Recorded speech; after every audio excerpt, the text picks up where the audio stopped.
السلام عليكم ورحمة الله وبركاته. إن الحمد لله والصلاة والسلام على رسول الله. أما بعد،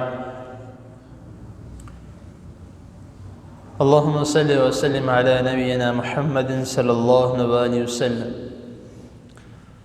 أعوذ بالله السميع العليم من الشيطان الرجيم من همزه ونفسه ونفخه.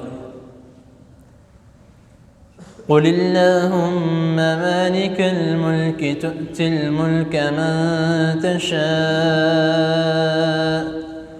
وتنزع الملك ممن تشاء وتعز من تشاء وتذل من تشاء بيدك الخير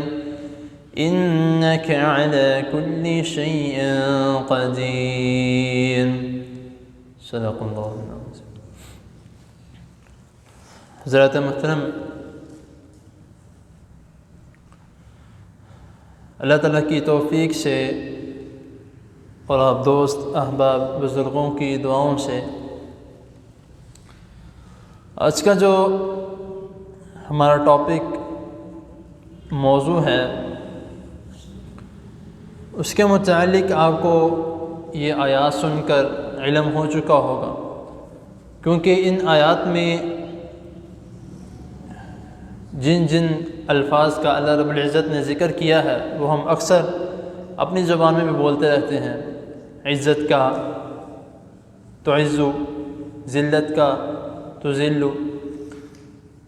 اور اس کے علاوہ مالک الملک، اس کا مطلب بھی ہم جانتے ہیں کہ اللہ تعالیٰ بادشاہوں کا بھی مالک ہے. اس میں دو الفاظ ایسے ہیں جو کہ شاید ہمیں نہ پتہ ہوں. وَتَنزِعُ الْمُلْكَ. اب اس آیت میں اللہ رب العزت نے 4 باتیں رسول اللہ صلی اللہ علیہ وسلم کو مخاطب کر کے فرمایا. یہ قُلِ اللّٰهُمَّ کہ کہہ دیجئے ان کو کہ اللہ مالک الملک، بادشاہوں کا بھی مالک ہے. تُؤْتِي الْمُلْكَ مَن تَشَاءُ، اور جس کو چاہتا ہے اقتدار عطا فرما دیتا ہے. وَتَنزِعُ الْمُلْكَ مِمَّن تَشَاءُ، اور جس کو چاہتا ہے وہ اقتدار اس سے چھین لیتا ہے. وَتُعِزُّ مَن تَشَاءُ، اور وہ جسے چاہتا ہے عزت دیتا ہے. وَتُذِلُّ مَن تَشَاءُ، اور جسے چاہتا ہے وہ ذلت دیتا ہے. بِيَدِكَ الْخَيْرُ، خیر اسی کے ہاتھ میں ہے. إِنَّكَ عَلَى كُلِّ شَيْءٍ قَدِيرٌ، بے شک آپ یعنی کہ رسول اللہ صلی اللہ علیہ وسلم سے اللہ تعالیٰ فرما رہے ہیں کہ کہیے کہ إِنَّكَ عَلَى كُلِّ شَيْءٍ قَدِيرٌ، کہ بے شک آپ ہی ہر چیز کی قدرت رکھنے والے ہیں. اب اس آیت کریمہ میں، اور اس آیت کریمہ کا میں نے انتخاب کیوں کیا، کیونکہ ہم میں سے بہت سے ایسے لوگ ہیں جو کہ جن کا یہ ماننا ہے کہ وہ کہتے ہیں کہ عزت جو ہے یہ کسی بھی طریقے سے حاصل کی جا سکتی ہے، اقتدار کسی بھی طریقے سے حاصل کیا جا سکتا ہے. رسول اللہ صلی اللہ علیہ وسلم نے حضرت عائشہ رضی اللہ تعالی عنہ سے یہ فرمایا تھا کہ قیامت کے قریب ایسے لوگ بھی ہوں گے جن کے فساد اور ان کی بد اخلاقی کی وجہ سے لوگ ان کی عزت کریں گے، ان کو کچھ کہہ نہیں سکیں گے یا ان کا احترام کریں گے. ایک مرتبہ اسی دوران یعنی کہ اس حدیث سے پہلے ایک شخص رسول اللہ صلی اللہ علیہ وسلم کے سامنے سے گزر رہا تھا، یا آپ صلی اللہ علیہ وسلم کی طرف آ رہا تھا. رسول اللہ صلی اللہ علیہ وسلم نے فرمایا کہ اس بندہ جو ہے یہ فساد پھیلانے والا ہے، اس کا اخلاق اچھا نہیں ہے. تو جب وہ رسول اللہ صلی اللہ علیہ وسلم کے قریب آیا تو رسول اللہ صلی اللہ علیہ وسلم نے اس سے بہت ہی اچھے انداز سے ملاقات کی اور وہ چلا گیا. تو حضرت عائشہ رضی اللہ تعالی عنہ نے تب یہ سوال کیا تھا کہ اللہ کے رسول صلی اللہ علیہ وسلم، آپ نے فرمایا ابھی کہ اس شخص کا اخلاق اچھا نہیں ہے، اس کا فساد پھیلانے والا ہے، تو آپ نے اس سے اتنی عزت سے بات کیوں کی؟ تو تب رسول اللہ صلی اللہ علیہ وسلم نے فرمایا کہ قیامت کے قریب ایسے لوگ آئیں گے جن کے فساد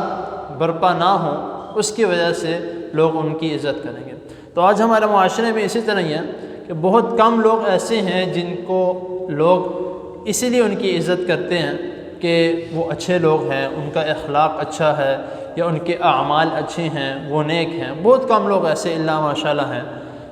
زیادہ تر لوگ ایسے ہی ہیں جو زیادہ تر پیسے والے ہیں۔ پیسے والوں سے مراد کہ اپنے پیسوں پہ ان کو تکبر ہے، اور وہ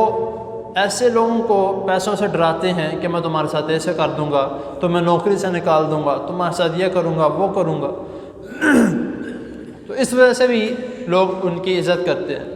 ان کا احترام کرتے ہیں کہ اگر ان کی عزت نہ کی گئی تو یہ مجھے نوکری سے نکال دیں گے، یا میرے ساتھ کوئی ایسا برا عمل کر دیں گے کہ جس کی وجہ سے مجھے کافی نقصانات ہو سکتے ہیں۔ تو اسی طرح ہمارے اقتدار کے معاملات ہیں کہ وہ بھی ہم کوشش کرتے ہیں کہ کبھی کس کو پیسے دے کے، کبھی کس کو پیسے دے کے میں اقتدار میں آؤں اور میں اپنا جو ہے وہ پیٹ بھروں، میں یہ کام کروں، میں وہ کام کروں۔ تو اقتدار کا جو معاملہ ہے یہ بہت ہی سنجیدہ اور مشکل معاملہ ہے، کیونکہ جو شخص اقتدار میں آ جاتا ہے، آنا تو بہت آسان ہے، ہر کوئی جاتا ہے، کرسی کرسی کرسی ہر طرف لگی ہوئی ہے، بہت ہم کوشش کرتے ہیں، کبھی کس کو پیسے دے دیں، کبھی کس کو کوشش کرا کے ہم کوشش کرتے ہیں، لیکن بعد میں جو اس کو سنبھالنا اور اس کے متعلق جو رسول اللہ صلی اللہ علیہ وسلم نے احکامات نازل کیے ہیں اس پر پورا اترنا بہت زیادہ مشکل ہے۔ لیکن اگر دین کے معاملات اور دین کے مطابق چلا جائے تو بہت آسان ہے۔ اور اسی طرح عزت اور ذلت کا معاملہ ہے۔ ہم اکثر جو نماز کے بعد کے اذکار ہیں ان میں ایک دعا پڑھتے ہیں، اللہم لا مانع لما آتیت ولا معطی لما منعت ولا ينفع ذا الجد منک الجد، کہ جس کو اللہ تعالیٰ نفع پہنچانے میں آ جائے اس کو کوئی شخص نقصان نہیں پہنچا سکتا، اور جس کو اللہ تعالیٰ منع کر دے، جس کو نفع پہنچانی نہ ہو تو ساری دنیا میں مل جائے اس کو نفع نہیں پہنچا سکتے۔ تو ہمیں اس کا خیال کرنا چاہیے کہ اللہ رب العزت ہمیں کیا فرمانا، ہم کیا کرنے کی کوشش کرتے ہیں۔ عزت اللہ رب العزت کے ہاتھ میں، اللہ تعالیٰ جس کو چاہتے ہیں، اور سب سے بہترین عزت وہی ہے جو اللہ تعالیٰ کسی انسان کو دیتے ہیں، اور سب سے اچھی عزت، اور انسان کو جب عزت ملتی ہے وہ تب اس کو جب خوشی ہوتی ہے کہ یہ اللہ تعالیٰ کی طرف سے مجھے عزت دی جا رہی ہے۔ اس کو نہیں علم ہوتا، کسی جگہ پہ وہ جا رہا ہے، وہاں پر اس کو فلاں مثال کے طور پہ ایک مسجد کی بات کرتے ہیں اور ایک قاری صاحب کی بات کرتے ہیں کہ وہ ایک مسجد میں جاتے ہیں، ان کو نہیں پتا کہ مجھے ادھر کون جانتا ہے کون نہیں جانتا، وہ اپنی طرف سے ایک مسجد میں نماز پڑھنے کے لیے گئے، تو وہاں پر ایک صاحب آتے ہیں، وہ آ کے کہتے ہیں کہ قاری صاحب آپ ماشاءاللہ یہاں پر آئے، خیریت سے آئے، تو آپ یہاں پر آئے ہیں تو نماز آپ نے پڑھانی ہے۔ اب اس وقت جو ہے وہ اللہ تعالیٰ نے ایک سبب پیدا کیا ہے ان قاری صاحب کو عزت دینے کا، اور وہ قاری صاحب جو ہیں وہ نماز پڑھاتے ہیں، نماز پڑھانے کے بعد لوگ آ کے ان کے سلام کرتے ہیں، اور لوگ ایک دوسرے سے پوچھتے ہیں کہ یہ کون ہے، انہوں نے کافی اچھی نماز پڑھائی ہے۔ تو یہ اللہ تعالیٰ نے ایک اسباب جو ہیں وہ پیدا کیے ہیں کہ فلاں بندے کو عزت دینی ہے، فلاں بندے کو کس طرح۔ اب ایک شخص ہے، وہ ایک جگہ پہ جاتا ہے، بڑی عزت ہے اس کی، لیکن اس کے کام اچھے نہیں ہیں، تو لوگوں نے کیا کہنا ہے کہ یہ بندہ عزت کے قابل نہیں ہے۔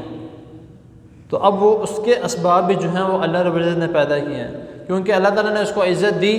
لیکن اس کو کوئی فرق نہیں پڑا کہ مجھے عزت کہاں سے آ رہی ہے، اس نے اللہ تعالیٰ کو شکر ادا نہیں کیا، تو پھر اللہ تعالیٰ کیا کرتے ہیں کہ اس کی رسوائی کا ذریعہ بنا دیتے ہیں، کسی نہ کسی کو اس کی رسوائی کا ذریعہ بنا دیتے ہیں کہ اس بندے نے میرا شکر ادا نہیں کیا۔ ایک میں مختصر سی ایک بات بتاتا ہوں اپنے متعلق، کہ جس طرح میں نے کہا کہ عزت دینے والی ذات اللہ تعالیٰ کی ہے، انسان کے ذہن میں بھی نہیں ہوتا، اور جب اللہ تعالیٰ عزت دینے پہ آتے ہیں تو اللہ تعالیٰ ایسی دیتے ہیں، ہم ایک چیز ہم سوچتے ہیں کہ میں یہ کروں گا، ایسے کروں گا، وہاں پر جاؤں گا تو میں یہ کروں گا، تو میرے حساب سے جو ہم سوچتے ہیں اس سے لاکھ نہیں بلکہ کروڑوں بے حساب درجے بہتر وہ ہوتا ہے جو اللہ تعالیٰ ہمارے لیے کر دیتے ہیں۔ ایک تو ہمارے اپنے ذہن کے مطابق ہوتا ہے کہ میں نے ایسا کرنا ہے، لیکن اللہ تعالیٰ کہتے ہیں کہ نہیں، تم نے ایسا نہیں کرنا، میں جو کرنے والا ہوں تم وہ دیکھو۔ تو اسی طرح ایک مرتبہ جو ہے وہ میرے ساتھ، بلکہ تقریباً زیادہ پرانی بات نہیں ہے، 1-1.5 مہینہ پہلے، بلکہ 1 مہینہ پہلے ایک جگہ پر ہم گئے تھے، وہاں پر کچھ موٹیویشنل اسپیکر آئے تھے، کافی اچھی ٹاکس تھی ان کی، جس میں انہوں نے ایک موضوع رکھا جس میں انہوں نے ایک بات کہی تھی کہ پہچانو خود کو، یعنی کہ آپ مسلمان ہو کیوں۔ وہاں پر میں گیا تھا ایک سننے کے لیے، تو وہاں پر جا کر میں بیٹھا تھا پچھلی والی رو میں، صوفے وغیرہ وہاں پہ جو لگے ہوئے تھے، تو میں بتا رہا ہوں کہ اللہ تعالیٰ کس طرح جو ہے وہ انسان کو ایک سبب پیدا کرتے ہیں عزت دینے کا، اس کا مقام اوپر کرنے کا، لیکن مزہ تب آتا ہے جب وہ انسان اس کو عزت دی جائے اور اللہ تعالیٰ اس کو عزت دے تو وہ اللہ تعالیٰ کا شکر ادا کرے۔ وہاں پر میں بیٹھا تھا تو پچھلے والے صوفے پہ، کیونکہ 2 صوفے آگے تھے اور پھر اس سے آگے والے تیسرے صوفے پہ ان لوگوں نے بیٹھنا تھا جو مہمان خصوصی آتے ہیں، جن کو اسپیشل انویٹیشن دے کر بلایا جاتا ہے، انہوں نے اس جگہ پہ بیٹھنا تھا۔ تو خیر میری اتنی پہنچ نہیں تھی، یا مجھے نہ کسی نے اتنا انویٹیشن دیا تھا کہ میں وہاں پہ جا کے میں پیچھے بیٹھ گیا، 2-3 صوفے پیچھے چھوڑ کے، تو وہاں پر بیٹھا ہوا تھا کہ کتنی دیر میں پروگرام شروع ہوتا ہے اور ان کی بات سنی جائے۔ تو اللہ تعالیٰ کی کرنی ایسی ہوئی کہ اس وقت جو ہے وہ تقریباً ظہر کا وقت ہو چکا تھا نماز کا، کیونکہ ظہر سے پہلے انہوں نے ٹائمنگ رکھی ہوئی تھی کہ 12 بجے جو ہے وہ تقریباً شروع ہو جائے گا پروگرام، لیکن ان کے لیٹ آنے کی وجہ سے ظہر کا وقت ہو گیا۔ تو وہاں پر ایک صاحب گزر رہے تھے جو مسجد کے نمازی بھی ہیں، کافی اچھے ہیں، ان کا بھی میں شکر گزار ہوں۔ انہوں نے اللہ تعالیٰ کی طرف سے، اللہ تعالیٰ نے ان کو بھیجا، میں یہ نہیں کہوں گا کہ وہ خود آئے، اللہ تعالیٰ نے ان کو بھیجا اور ان کی نظر میرے پہ پڑی، وہ میرے پاس آئے، انہوں نے آ کے میرے سے ملا، مصافحہ کیا، گلے لگایا، اور گلے لگانے کے بعد وہ کہتے ہیں کہ نماز کا وقت ہو گیا ہے، تو آپ کے ہوتے ہوئے اذان دینا اور نماز دینا مجھے اچھا نہیں لگتا، کوئی اور دے۔ اللہ تعالیٰ کی توفیق سے انہوں نے جب مجھے یہ بات کہی تو میں نے ان کو کہا کہ نہیں ایسی بات نہیں ہے، یہاں پر اتنے لوگ موجود ہیں، میرے سے کافی زیادہ علم والے ہیں اور میرے سے کافی زیادہ بہتر ہیں اور کافی زیادہ اچھے اور نیک بھی ہوں گے، میں تو کچھ بھی نہیں ہوں، جو اللہ تعالیٰ نے دیا اللہ تعالیٰ کی توفیق سے ہے۔ لیکن انہوں نے کہا کہ نہیں، انہوں نے مینجمنٹ سے بات کی کہ اس طرح حافظ صاحب یہاں پہ موجود ہیں، ان کے ہوتے ہوئے کوئی اور اذان اور نماز نہیں دے گا، نہ نماز پڑھائے گا نہ اذان دے گا۔ انہوں نے کہا کہ اذان کا کوئی پہلے کہہ چکا ہے، وہ ہماری مینجمنٹ کے اندر سے ہی ہے، تو حافظ صاحب کو ہم نماز کے لیے آگے کریں گے۔ تو الحمدللہ وہ میری زندگی میں پہلی بار اس طرح تھا کہ تقریباً 1000 سے 2000 بندہ وہاں پہ موجود تھا، لڑکے اور لڑکیاں، علیحدہ پارٹیشن تھی، بیچ میں پردہ لگا ہوا تھا مکمل۔ تو وہاں پر الحمدللہ اللہ تعالیٰ کی توفیق سے جو اللہ تعالیٰ نے جو میرے لیے اسباب پیدا کیے ہوئے تھے عزت کے، تو وہاں پر تقریباً 1000 سے 2000 بندہ جو وہاں پہ موجود تھا، ان کو میں نے ظہر کی نماز پڑھائی، اور اس کے بعد نماز پڑھانے کے بعد میں 1-2 احادیث بیان کی، نماز سے پہلے 1-2 احادیث بیان کی جو کہ صف بندی کے متعلق تھی۔ نماز کے بعد میں واپس آ کے جس جگہ پہ میں پہلے بیٹھا تھا میں وہاں پر جا کے بیٹھ گیا، تو مینجمنٹ کے 2-3 بندے جو ہیں وہ اٹھ کے آئے، وہ میرے پاس آئے، آ کے کہتے ہیں کہ آپ صاحب آپ اس جگہ پہ آ کے تو بیٹھ گئے۔ میں نے کہا بھائی میں تو صرف سننے کے لیے آیا ہوں، میں ادھر کوئی نہ تو مہمان خصوصی ہوں اور نہ میں کسی کے انویٹیشن پہ آیا ہوں، میں تو بلکہ باقاعدہ ایک فیس دے کے آیا ہوں سننے کے لیے۔ وہ کہتے ہیں کہ نہیں آپ یہاں پر بیٹھے ہیں، اس طرح اچھا نہیں لگتا، آپ آگے والی رو میں آ جائیں جہاں پہ مہمان خصوصی نے بیٹھنا ہے۔ میں کہا میں ادھر بیٹھنے کا میرا یعنی کہ اتنا نہیں ہے کہ میں وہاں پر جا کے بیٹھوں، بلکہ مجھے اچھا نہیں لگے گا کیونکہ وہاں پر سارے بڑے بڑے علماء نے آ کے بیٹھنا ہے، تو اچھا نہیں لگتا کہ میں اس جگہ پر آ کے بیٹھوں۔ تو انہوں نے کہا کہ نہیں آپ کے لیے جو جگہ ہے وہ وہی بہتر ہے، آپ اس طرح باقی لوگوں میں بیٹھیں تو ہمیں اچھا نہیں لگے گا، تو اس لیے آپ کو میں کہتا ہوں کہ آپ آگے آ کے بیٹھیں، اور جس جگہ پر ان سب نے بیٹھنا ہے، مہمان خصوصی نے اور علماء نے بیٹھنا ہے، آپ وہاں پر آ کے بیٹھیں۔ تو اللہ تعالیٰ کی توفیق سے انہوں نے جب 2-3 مرتبہ مجھے کہا تو میں پھر ادھر جا کے بیٹھ گیا۔ تو پھر وہاں پر جو ہمارے گجرانوالہ کے کافی مشہور عالم ہیں اور ان کی قرات بھی ماشاءاللہ کافی مشہور ہے، قاری عدنان شفیق صاحب، کافی لوگ ان کو جانتے ہیں، تو وہاں پر وہ موجود تھے۔ تو جب میں وہاں پر گیا تو اللہ تعالیٰ نے وہاں پر بھی ایسے اسباب پیدا کیے کہ باقاعدہ جو باقی لوگ تھے ان سے جو آ کے مل رہے تھے، خود سلام وغیرہ لے رہے تھے،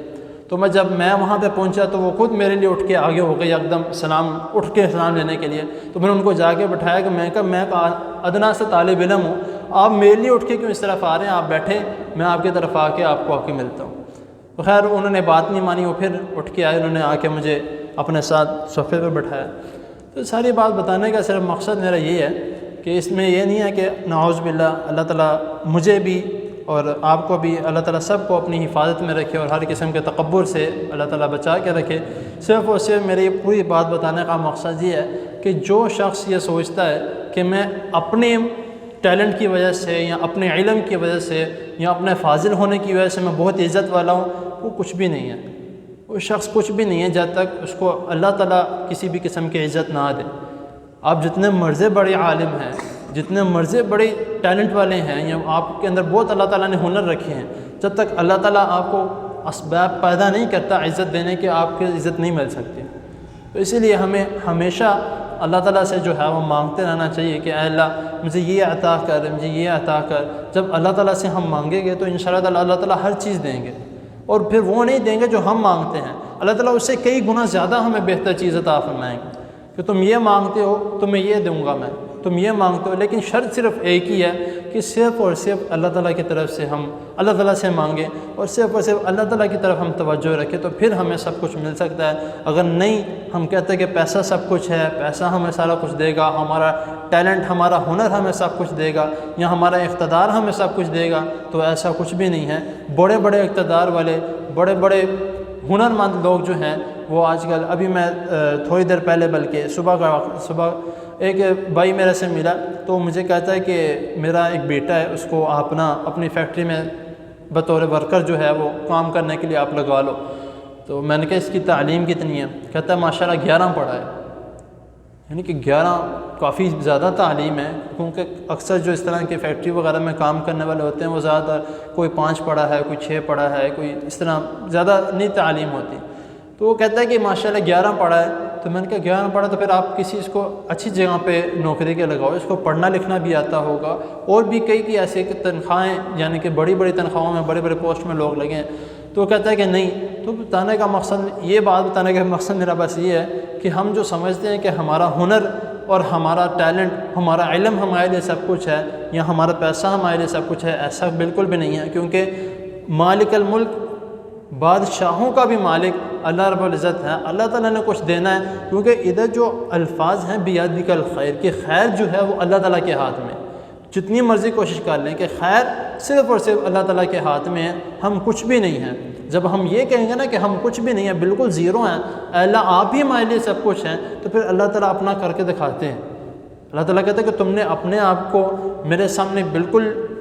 ختم کر دیا ہے, تو میں تمہیں دکھاتا ہوں کہ تم کیا چیز ہو. تو پھر اللہ تعالیٰ اپنی مرضی سے اور اپنی طرف سے اللہ تعالیٰ ہمیں عزتیں دیتے ہیں, کیونکہ انک علی کل شیء قدیر, اللہ تعالیٰ ہی تمام قدرتوں کے مالک ہیں. اللہ تعالیٰ کی قدرت ہے جو اللہ تعالیٰ انسان کو چلا رہے ہیں. انسان جس کو کوئی جو چیز چاہیے وہ چاہیے, جو چیز دینے والی ہے وہ اللہ تعالیٰ دیتے ہیں, جو چیز نہیں دینے والی اللہ تعالیٰ کو بہتر پتہ ہے. رسول اللہ صلی اللہ علیہ وسلم فرماتے ہیں, یہ بات تھوڑی سی حدیث سنا کے بات کو مکمل کرتا ہوں, کہ دعاؤں کے 3 قسم کی دعائیں ہوتی ہیں.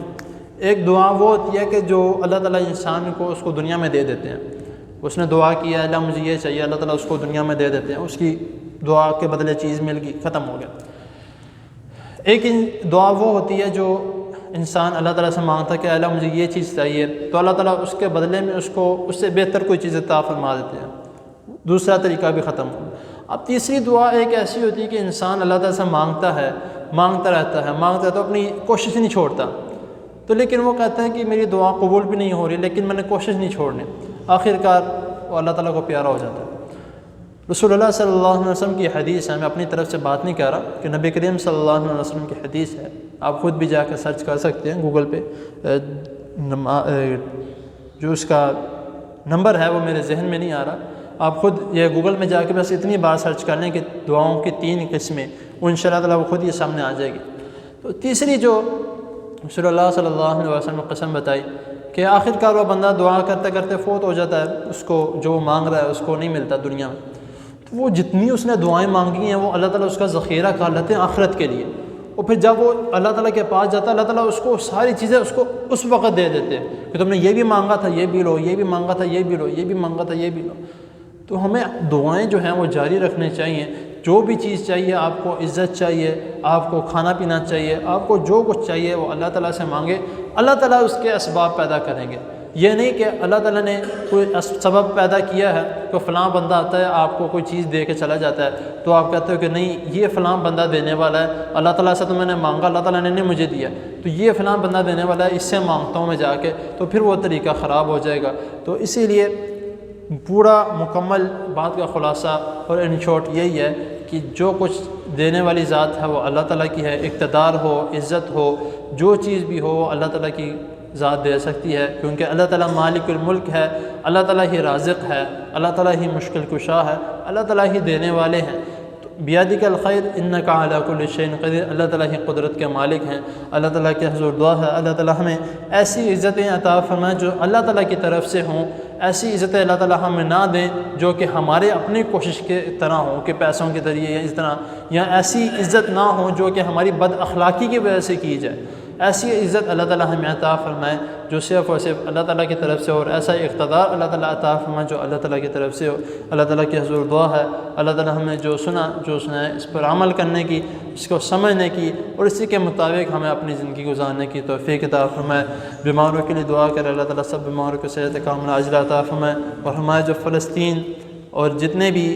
کشمیر میں، برما میں جتنے بھی ہمارے مظلوم مسلمان ہیں ان کے لیے دعا کرے اللہ تعالیٰ ان کو غلبہ عطا فرمائے، اللہ تعالیٰ ان ظالم کو اللہ تعالیٰ ایسی ان کو سزا دے کہ وہ نیست و نابود ہو جائے، ان کو کچھ نہ رہے، اور ہمارے جو مظلوم مسلمان ہیں ان کے لیے دعا کرے اللہ تعالیٰ ان کو اپنی طرف سے رحمت عطا فرمائے۔ الحمدللہ رب العالمین والعاقبۃ للمتقین، اللہم صل علی محمد وعلی آل محمد كما صليت على إبراهيم وعلى آل إبراهيم إنك حميد مجيد، اللهم بارك على محمد وعلى آل محمد كما باركت على إبراهيم وعلى آل إبراهيم إنك حميد مجيد، ربنا آتنا في الدنيا حسنة وفي الآخرة حسنة وقنا عذاب النار، ربنا ظلمنا أنفسنا وإن لم تغفر لنا وترحمنا لنكونن من الخاسرين، لا إله إلا أنت سبحانك إني كنت من الظالمين، يا حي يا قيوم برحمتك نستغيث، يا أرحم الراحمين يا رب العالمين، يا مالك الملك يا مالك الملك، اللهم إنا نعوذ بك من جهل البلاء ودرك الشقاء وسوء القضاء وشماتة الأعداء، اللهم إنا نعوذ بك من زوال نعمتك وتحول عافيتك وفجاءة نعمتك وجميع سخطك، يا حي يا قيوم برحمتك نستغيث، رب ارحمهما كما ربياني صغيرا، رب ارحمهما كما ربياني صغيرا، رب ارحمهما كما ربياني صغيرا، اللهم اشف مرضنا ومرضى المسلمين، يا شافي الامراض اشف مرضنا ومرضى المسلمين، اذهب الباس رب الناس واشف انت شافي، لا شفاء الا شفاؤك شفاء لا يغادر سقما، ربنا تقبل منا إنك أنت السميع العليم وتب علينا إنك أنت التواب الرحيم، وصلى الله تعالى على خير خلقه محمد وآله وأصحابه أجمعين برحمتك يا أرحم الراحمين.